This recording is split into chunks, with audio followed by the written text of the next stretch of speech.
बच्चों, आज की इस वीडियो में आपका बहुत बहुत स्वागत है। मैं आपको बसंत भाग 1 का पाठ 16 वन के मार्ग में पढ़ाने चल रही हूँ। ये सवैया छंद में लिखा हुआ अंश है और इसमें ये तुलसीदास द्वारा रचित वन के मार्ग में कविता लिखी गई है और वर्णन उस समय का है जब राम, लक्ष्मण और सीता को वनवास मिलता है। 14 वर्ष का वनवास दिया गया है कैकेयी द्वारा। तो ये वन के मार्ग पर निकल जाते हैं। अब वन के मार्ग में जाते समय राम के साथ सीता ने भी निवेदन किया था कि वे भी अपने पति के साथ वन जाना चाहती हैं। यद्यपि राम को ये पता था कि वन के मार्ग में होने वाली कठिनाइयों के बीच सीता को कष्ट होगा, लेकिन स्वेच्छा से सीता तैयार रहती हैं और जाने के लिए वलकल वस्त्र धारण कर, गेरुआ वस्त्र धारण कर उनके साथ तैयार हो जाती हैं। तो वन के मार्ग में थोड़ी दूर जाने पर ही वे कैसे कष्टों का सामना करती हैं उसका वर्णन यहाँ पर किया गया है। सीता अत्यधिक कोमल थी। उन्होंने कभी दुख देखा तक नहीं था। कहते हैं कि धरती पर जिसने पाँव न रखा हो उसे वन के मार्ग में नंगे पाँव चलना पड़ा। तो अत्यधिक कष्ट उन्होंने उठाया, उसी का वर्णन यहाँ पर किया गया है। इन पंक्तियों में राम, लक्ष्मण और सीता वन में जाते समय होने वाली जो कठिनाइयाँ उन्होंने उठाई उसी का वर्णन तुलसीदास जी ने यहाँ पर किया है। पुरते निकसी रघुबीर बधु, धर धीर दये मग में डग दोय, झलकी भरी भाल कनी जल की, पुट सूखी गए मधुराधर वे, फिर बूझती हैं चलनो अब केतिक, पर्ण कुटी करिहों कित वे, तिय की लखि आतुरता पिय की, आँखियाँ अति चारु चली जल चोय। अब यहाँ पर ये जो अवधी भाषा में लिखा हुआ अंश है उसमें पुरते यानी नगर से, पुरते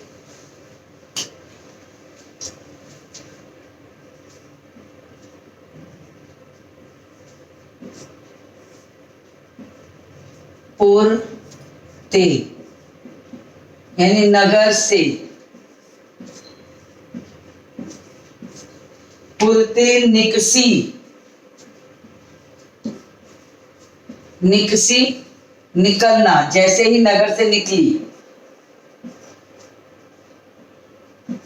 निकली। रघुवीर बधू, रघुवीर, रघुवीर बधू, रघुवीर कहते हैं सीता जी को, वधू मतलब पत्नी। तो रघुवीर बधू का मतलब हो गया कि सीता जी। रघुवीर बधू, रघुवीर मतलब राम और बधू मतलब उनकी पत्नी। तो राम की पत्नी कौन थी? सीता जी। तो रघुवीर बधू किसके लिए कहा गया है? सीता जी के लिए।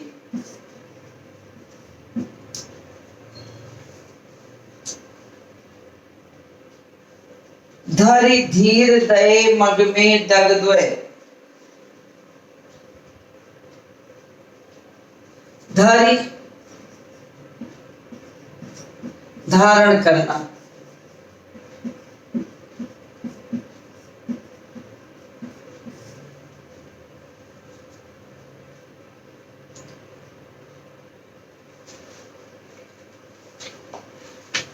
तो कहा गया पुरते निकसी रघुवीर बधू। अब राम लक्ष्मण सीता जैसे ही अयोध्या के बाहर आते हैं, कुछ ही दूर अभी चल के गए थे, उसी समय का वर्णन है कि नगर से निकलते ही रघुवीर की बधू यानी सीता जी धर धीर दये मग में डग द्वय, अत्यधिक धैर्य धारण करके मग में डग द्वय, मग मतलब रास्ता, डग मतलब कदम, मग का मतलब हो गया रास्ता और डग कदम।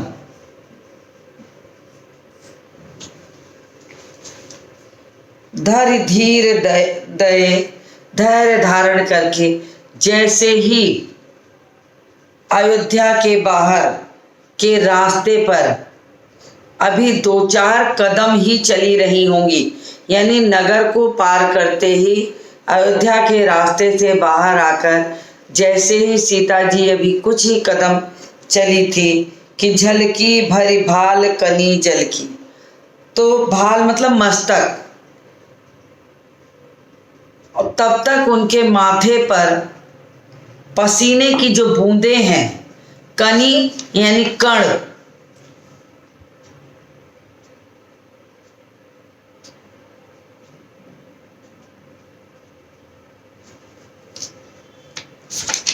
तो झलकी भरी भाल कनी जल की, तब तक उनके माथे पर झलकी झलक दिखाई पड़ती है, किस चीज की? मस्तक पर पसीने की बूंदों की।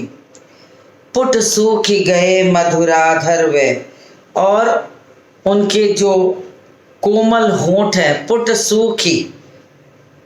सूखी गए मधुराधर वे, और उनके दोनों होंठ जो हैं वे सूख जाते हैं। भाल मतलब मस्तक,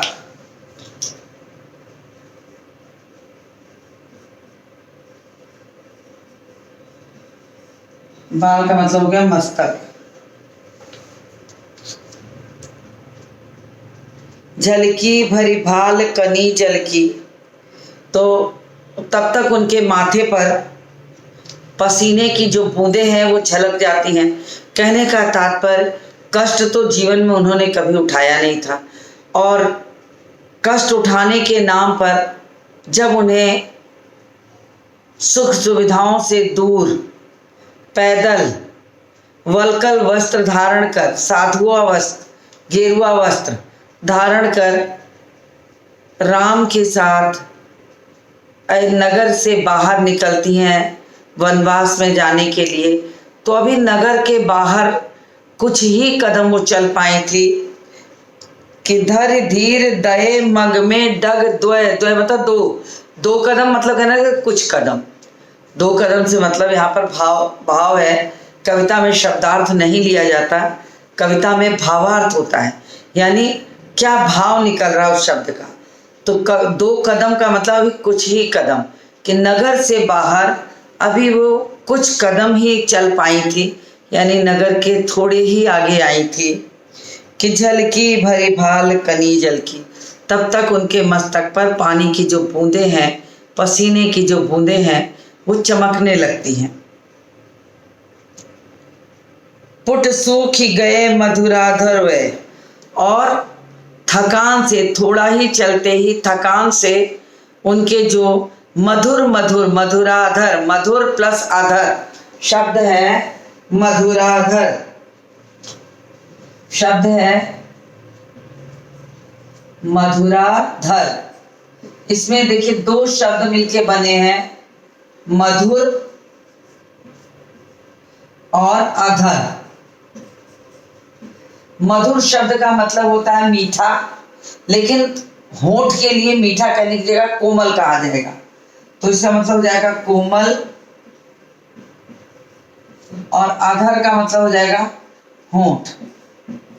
यानी सीता जी के जो कोमल कोमल होंठ थे वो थोड़ा ही चलते ऐसा लगा कि वे प्यास के कारण सूख गए हों, तो मधुराधर वे। पुट सूख गए मधुराधर वे, यानी उनके जो कोमल कोमल होंठ थे वे सूख जाते हैं। फिर बूझती हैं, बूझना यानी पूछना।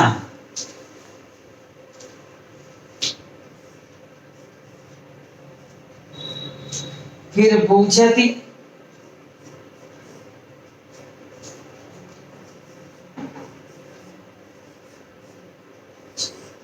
पूछना। अब वो जब थोड़ा सा आगे चलती हैं तो बिल्कुल थक जाती हैं, थोड़ा ही से आगे चलते हुए थक करके पूछती हैं। फिर बूझती हैं चलनो अब केतिक। अब प्रश्न है, अब ये प्रश्न सीता जी रामचंद्र जी से करती हैं, कहती हैं कि चलनो अब केतिक। अभी वो थोड़ा सा चली हैं, नगर से सिर्फ कुछ कदम बाहर आई हैं कि उनके माथे पे पसीने की बूंदें भी आ जाती हैं। तो चलनो अब केतिक, मैं ये रब कर रही हूं इस, और कुछ आगे की चीजें लिखूंगी।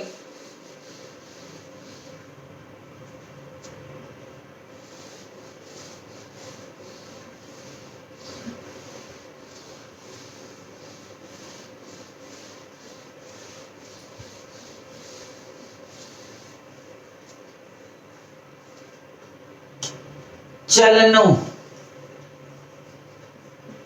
चलनो का हो जाएगा चलना।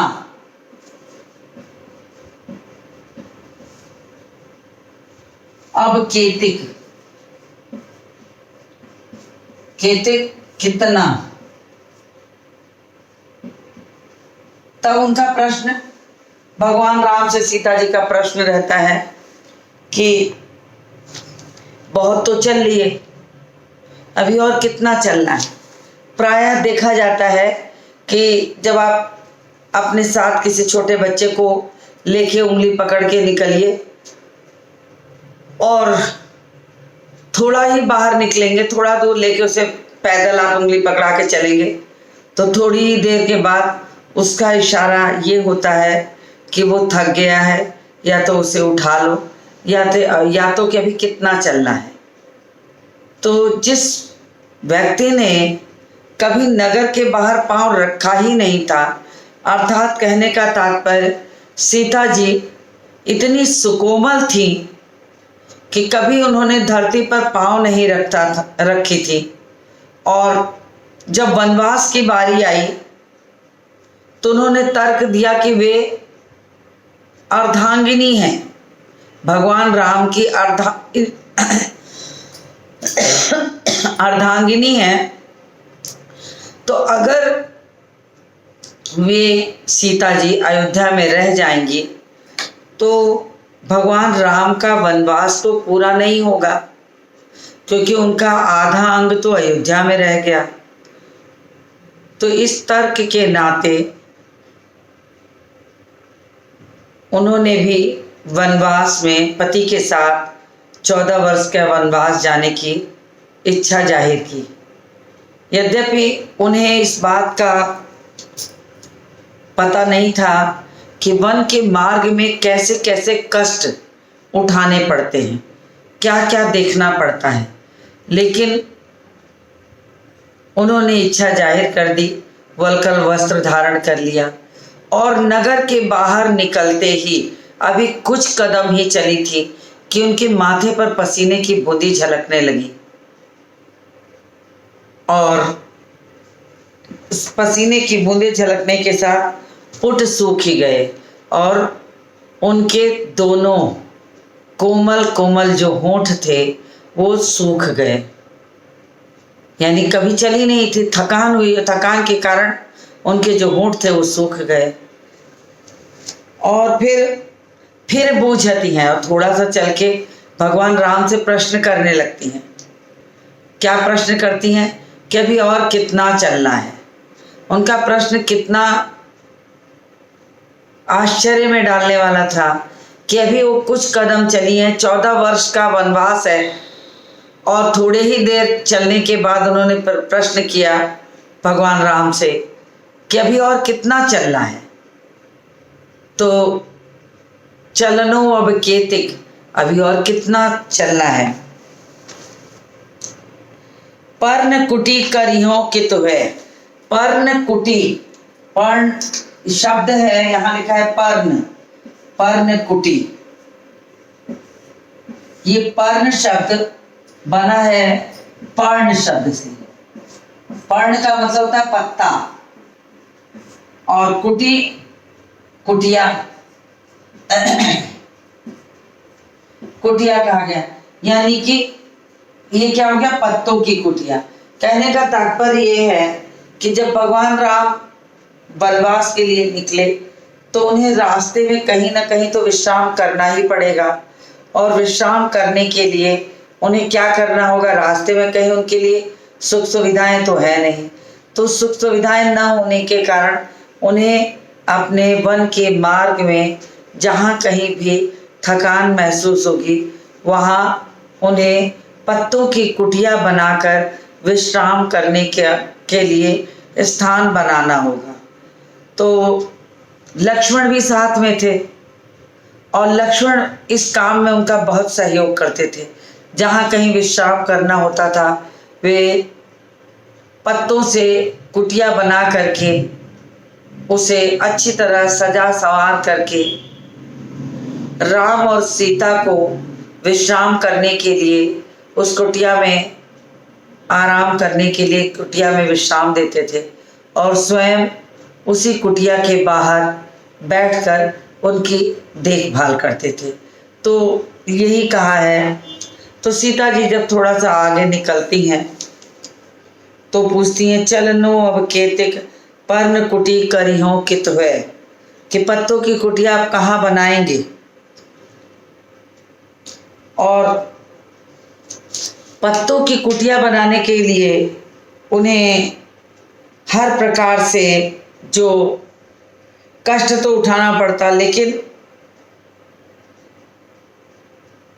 कित का मतलब तो पर्ण कुटी करियो कित, कित मतलब कहाँ, कित पर्ण कुटी का मतलब हो गया पत्तों की कुटिया, कित, कित का मतलब क्या, कहाँ। पर्ण कुटी करिहो कित है, यानी आप कहाँ पत्तों की कुटिया जो है वो बनाएंगे, पत्तों की कुटिया आप कहाँ बनाएंगे। तीय की लखी आतुरता पिय की, तीय मतलब स्त्री,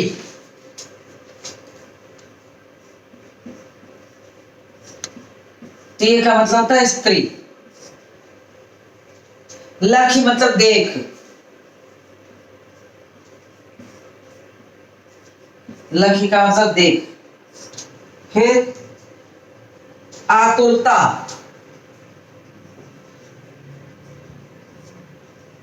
आतुरता का मतलब व्याकुलता,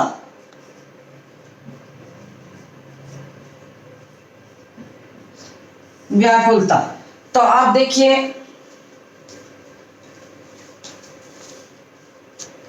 कहा कि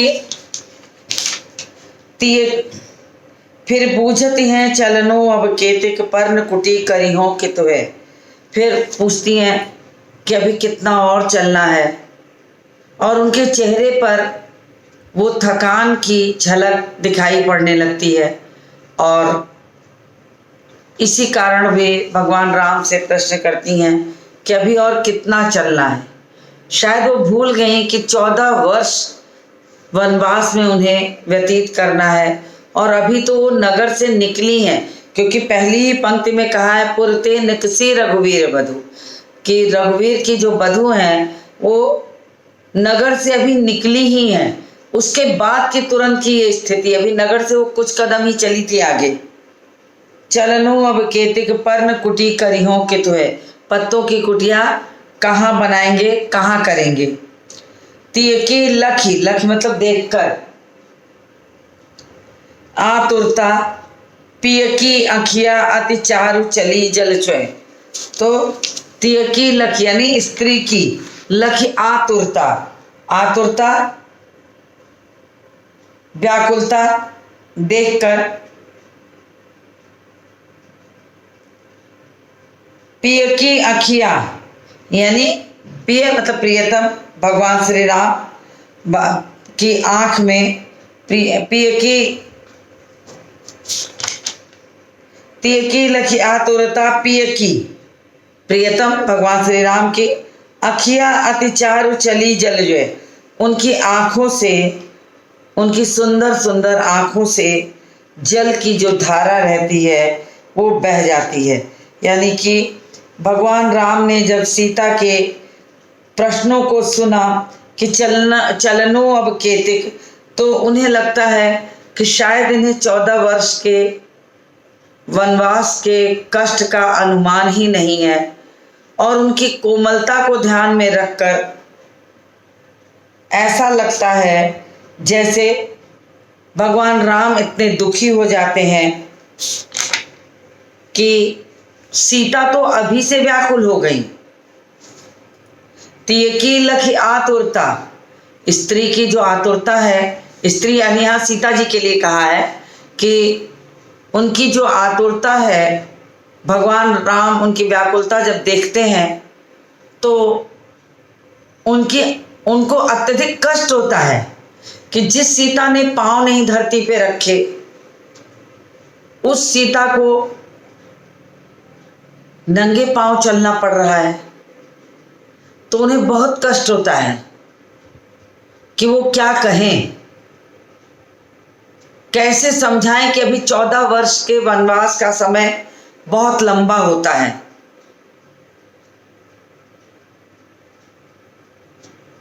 तो उन्हें बहुत कष्ट होता है। इसीलिए जब भगवान राम ने अपनी सुकोमल स्त्री सीता की व्याकुलता को देखा तो उनकी आँखों, सुंदर सुंदर आँखों से जल चुए, जल मतलब यहाँ आंसू के लिए कहा है, जल आँखों से जल निकलने का मतलब आंसू है। तो यहाँ जल का जो अर्थ है पानी न हो के आंसू है।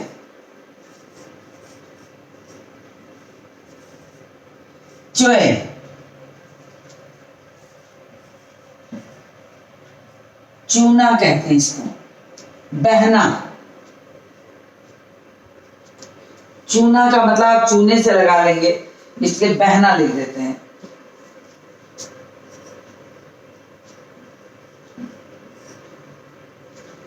बहना यानी जो उनकी आंखों से आंसू बहने लगते हैं। तो इस तरह से तुलसीदास जी ने वन के मार्ग पर निकले हुए राम, लक्ष्मण और सीता का उस समय का वर्णन किया है जब सीता जी को इस बात का पता भी नहीं था कि 14 वर्ष वन में कैसे बीतेंगे, और अपने पति के साथ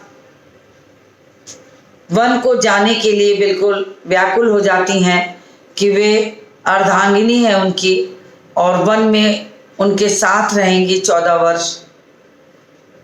जबकि सीता की कोमलता ऐसी थी कि उन्होंने कभी धरती पर पांव नहीं रखा था। वो सीता नंगे पांव वन के लिए तैयार हो जाती हैं।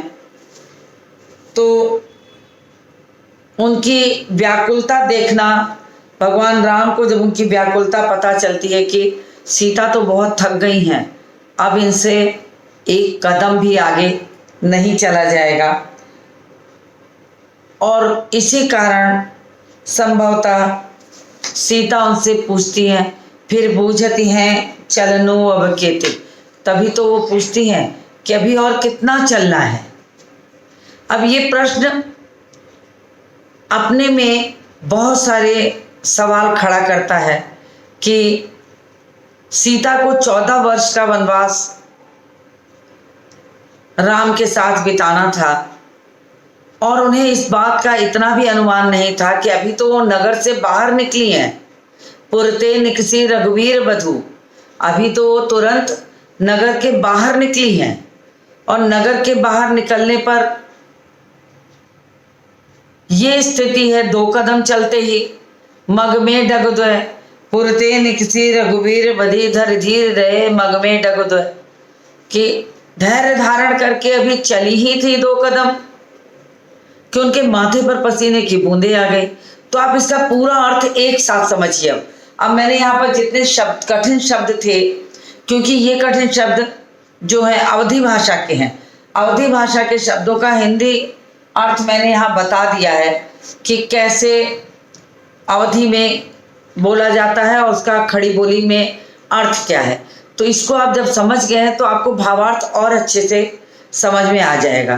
तो इसीलिए मैंने पहले अर्थ बताते बताते आपको सारे शब्दों के जो अर्थ हैं वो बोर्ड पर लिख दिए हैं कि आपको समझ में आ जाए। अब मैं चारों पंक्तियों को एक साथ मिलाकर पुनः आपको भावार्थ समझाती हूँ। तो प्रसंग क्या है? प्रसंग ये है कि वन के मार्ग में राम और लक्ष्मण और सीता निकले हुए हैं और भगवान राम को माता कैकेयी ने 14 वर्ष का वनवास सुनिश्चित किया था। वो कथा आप सब लोग जानते होंगे कि कैकेयी ने राजा दशरथ से 2 वरदान मांगे थे। उस वरदान का एक वरदान ये था कि राम को 14 वर्ष का वनवास और भरत को राजगद्दी, और जिसके लिए कि दशरथ ने बहुत निवेदन किया कैकेयी से कि भरत को राजगद्दी देने में उन्हें कोई कष्ट नहीं है, लेकिन राम को 14 वर्ष का वनवास, वो जो वर मांगी है उसे वापस ले ले। लेकिन कैकेयी बिल्कुल ठान चुकी थी कि नहीं, उन्हें किसी भी तरह से राम को वनवास ही भेजना है। तो वो इस कारण को भवन में जाके लेट जाती हैं। जब राम को इस बात का पता चलता है तो वो सहर्ष पिता की आज्ञा को मानने के लिए तैयार हो जाते हैं गेरुआ वस्त्र धारण करके। लेकिन लक्ष्मण ये कहते हैं कि मैं तो सदा से आपका दास रहा हूँ, तो मैं भी आपके साथ वन चलूँगा।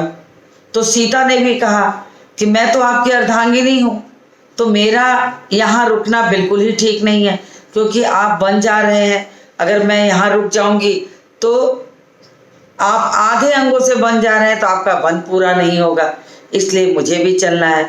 तो उनकी जिद के आगे भगवान राम ने मान लिया कि ठीक है, चलना चाहिए। और यही प्रसंग होता है कि गेरुआ वस्त्र धारण करके राम लक्ष्मण सीता वन से जाने के लिए निकलते हैं। नगर के बाहर आते, पुरते निकसी रघुवीर बधू धर धीर दये मग में डगद्वय। नगर से निकलते ही रघुवीर की बधू सीता जी अभी बहुत धैर्य धारण करके कुछ कदम ही चल पाई थी। धर धीर दये मग में डगद्वय, रास्ते में डगमगाते कदमों से अभी कुछ कदम ही चल पाई थी कि झलकी भरी भाल कनी झलकी भरी भाल कनी जलकी पुट सूख गए मधुराधर उदय। तो थोड़ा ही चली थी कि उनके माथे पर पसीने की बूंदें छलछला जाती हैं। थकान के मारे, परिश्रम, चलने के परिश्रम की थकान से उनके माथे पर पसीने की बूंदें छलक जाती हैं और उनके होठ सूखने लगते हैं। थकान से उनके होठ जो रहते हैं वो सूख जाते हैं, उनके कोमल कोमल जो होठ है वो सूख जाते हैं। और जैसे ही 4 कदम चली कि वो थोड़ा ही आगे बढ़ी कि उनका सवाल भगवान राम से होता है कि फिर बूझती हैं, फिर पूछने लगती हैं। क्या पूछती हैं? चलनो अब केते, कभी और कितना चलना है? पर्ण कुटी करी हो कि तो है, और पत्तों की कुटिया आप कहाँ बनाएंगे, अर्थात मैं कहाँ विश्राम करूंगी। वो ये नहीं कहती हैं कि मैं थक गई हूँ, मैं बैठना चाहती हूँ, बल्कि उनका सवाल ये है कि अभी और कितना चलना है। चलनो अब केतिक पर्ण कुटी करी हो कि तो है, अभी और कितना चलना है, और पत्तों की कुटिया आप कहाँ बनाएंगे। ये प्रश्न ही इस बात की ओर इशारा करता है कि सीता जी नगर के बाहर थोड़ा ही चलते थक गई हैं, और जिस थकान के कारण उनके माथे पे पसीने की बूंदें, होठ का सूखना और बेचैनी से वो 4 कदम चलते ही पहला सवाल भगवान राम से करती हैं, चलनो अब केतिक, अभी और कितना चलना है।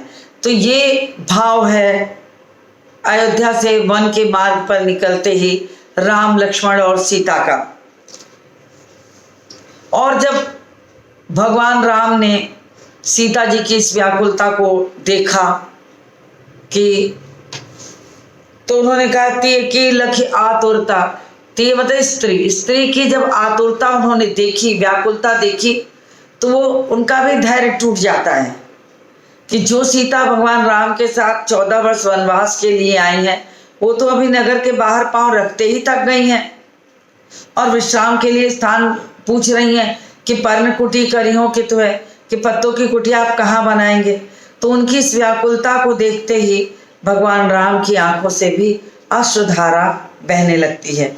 तो ये सुंदर वर्णन तुलसीदास जी ने अपने सवैया छंद में वन के मार्ग में जाते हुए राम, लक्ष्मण और सीता का वर्णन यहाँ पर किया है। तो मुझे उम्मीद है कि आपको ये सवैया अच्छी तरह समझ में आ गया होगा। अगले सवैये को मैं अगले वीडियो में पढ़ाऊंगी, तब तक आप इसको दोहराइए। कोई भी कठिनाई हो तो पूछिएगा। आज के इस वीडियो को मैं यही समाप्त करती हूँ और मिलती हूँ आपसे अगले वीडियो में।